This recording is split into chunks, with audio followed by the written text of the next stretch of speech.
Menjelang pelaksanaan PPDB tahun pelajaran 2021-2022, Komisi 3 DPRD Klungkung kembali mengingatkan Dinas Pendidikan Klungkung mengantisipasi polemik surat keterangan domisili atau SKD.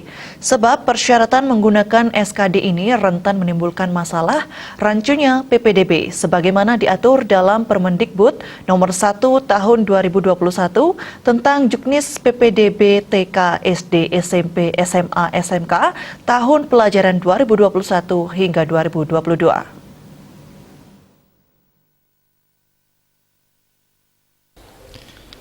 Anggota Komisi 3 DPRD Klungkung Komang Suantara mengatakan pihaknya sepakat bahwa lembaga DPRD harus mengawasi penuh pelaksanaan PPDB agar satu pintu, terutama masalah domisili ini harus benar-benar diantisipasi oleh Disdik Klungkung.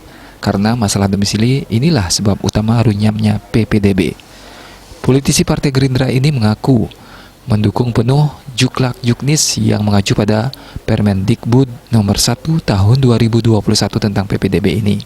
Sebagai antisipasi SKD ini, Suantara mengatakan saat rapat kerja dengan Disdik Klungkung belum lama ini bahwa pemberlakuan KK cara yang paling tepat terintegrasi dengan data Disdukcapil Klungkung agar alamatnya jelas dan dapat dipertanggungjawabkan. Bila tidak bertentangan dengan Permendikbud nomor 1 tahun 2021, SKD lebih baik jangan diberlakukan karena diduga akan ada penyelewengan yang menyebabkan proses PPDB terganggu. Kriteria KK-nya yakni ditertibkan paling singkat 1 tahun sebelum tanggal pendaftaran PPDB. Dengan demikian tidak akan ada lagi akal-akalan membuat KK baru menjelang PPDB. Disdik Klungkung menurutnya harus belajar dari pengalaman PPDB tahun sebelumnya.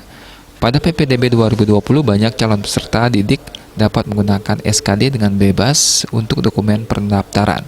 Disinilah rekayasa SKD itu rawan terjadi dari tingkat desa atau kelurahan hanya untuk memenuhi syarat PPDB. Akibatnya, banyak SKD akhirnya dipalsukan karena ketentuan tersebut. Kepala Dinas Pendidikan Klungkung Ketut Sujana mengatakan sudah menyadari persoalan ini. Maka PPDB tahun ini jelas sesuai Permendikbud nomor 1 tahun 2021. Pasal 17 ayat 1 sampai 4 sudah cukup jelas mengaturnya. Domisili calon peserta didik berdasarkan alamat pada KK yang diterbitkan paling singkat 1 tahun sebelum tanggal pendaftaran PPDB. Kalau tidak punya KK, memang bisa memakai SKD. Namun SKD yang dimaksud ini khusus untuk calon peserta didik dalam situasi tertentu, seperti terkena bencana alam atau bencana sosial.